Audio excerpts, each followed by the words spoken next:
nó tì tỏi hết bọn mẹ tỏ mà nó tì tỏi mà nó cho nó nói về xí sánh nó đi à xí sánh nó đi dùng lá có gì nó đến đây à nó xí sánh nó đi dùng lá ui rồi cho tôi dành xí này ba mà khai tay kho với mẹ của nó xí ăn xí nó nhớ được tao đó ấy sáng nay cho đi à, nó cho đi ra nó cho đâu nữa đó xí sánh bán nó cho hơ ô con đi nhớ bé nhớ cái ai cái sao mình ai cái to á ô to là lọt đồ xí sánh nó đi đó bé này nó đi xe nó để dùng tơ nó đi xe rồi tại cái giúp nó suy ôm bé mà nó nó được non đấy mà dạ bây giờ thay được nó tao mà số bé thay có chuỗi mình nhảy từ nơi này nó tạt lại là mình nó đi lên nó ó sọ kia ó bò con nồng ó lúc chỉ chơi đi tôm bát chứ tôi tin bài gì thì mình nhảy nó nặng nó sai nó tì tỏi hết bọn mẹ tỏ mà nó tì tỏi mà nó cho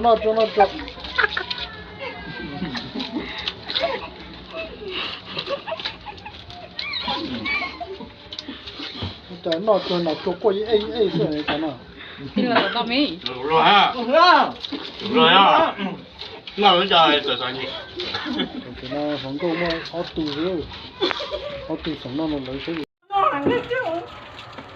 mẹ non để thổ để đến là đi à nó chơi rồi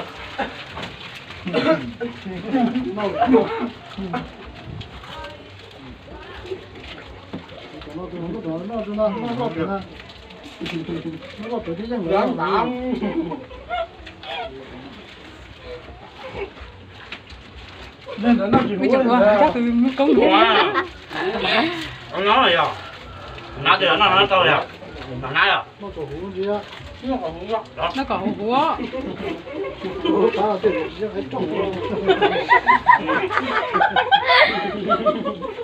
cái trống nó đồ cái một trống cái có chữ một tiêu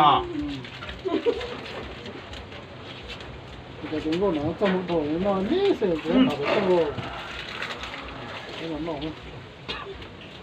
cái trái ta cho phạt tua cái lá cái nó có chả bút thổ rồi chưa tập củaมันnó vừa nó cho cũng một đầy mối hình ra tại sao vậy có một đứa tài ôi nó đúng á đi nè đó cái cũng không biết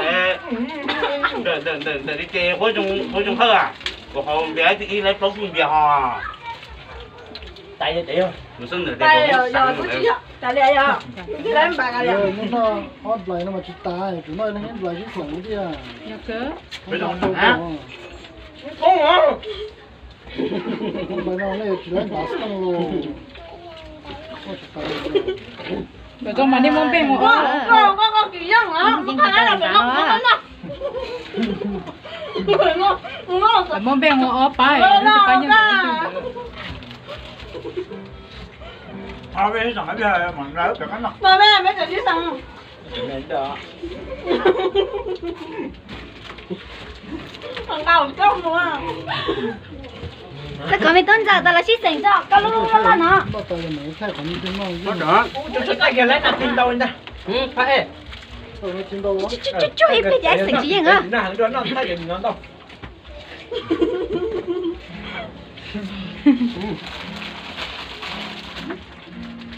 cái nó rồi hay của đấy anh sánh cái chuyện mua món đồng tiền đó lợi chỉ cái gì nè nó đi con mà hiên cho xí sẵn ôi dồi anh đã cho cái gì đi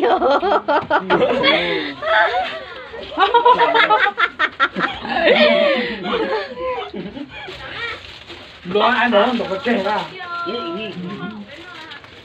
luôn đó chứ mà làm cái đó là sánh là không xài nữa bây giờ đi theo tôi lo rồi đâu thế là ta cái kia gì hả má của nó là làm bảo cái thứ nó dân dễ lên từ tàu ít sẻ nữa rồi chỉ trắng no sẽ là tại sao đàn bạc từ anh nó ta chỉ bom bả thải làm bạc tôi xin nói với nó ta chỉ bom bả đàn bạc con lọt dân Dân cũng ngập con ư.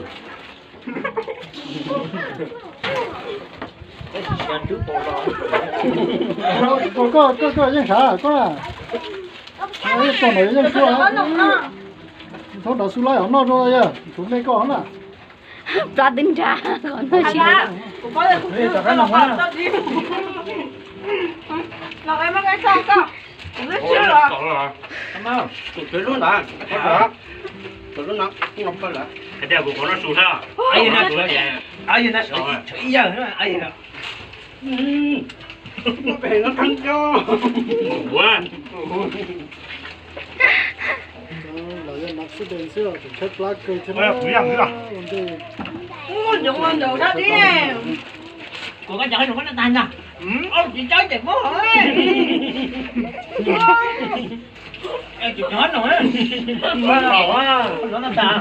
sao Là ta. cái gì mà muốn sát hậu để video xe nó thì kia là Nó có nổ. Tại của ai nè. cái thứ vậy chẳng đâu Của trong mẹ ấy. Ngon hay của nha. tự nhiên chị xin đó của thế ai tụt cho nó nè Ôi giờ chơi quá. Tại của ai. Con nổi bắt đấy con. muốn nóng Từng là ấy lại. Rồi, đứa này nó có nổ ha. đã lên chẳng con giờ lấy nhiều con thôi Con nó nổ. Của nó nổ to à. Đứa này ha. nói cho chỗ Chưa, của nó ta. Ở đó sẵn nó à.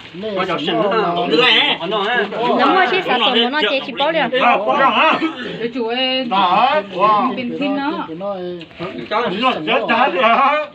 chơi chị. cái thứ chẳng à Gió sữa.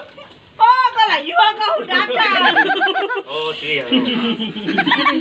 của Ôi, con nó xuống nó trâu ra. Hãy chị xin đi ó à. không cái lúc đó thì chị tôm như vua này chị tôm muốn nó nhưng tàu tụi vô nhau xin nó sẽ chỉ cho Có cái chị dạng nữa xin đi à Giỏi tôi vậy. xin đi à tôi lúc chị tôm đi cái là sữa chị nó là Có lá đồ.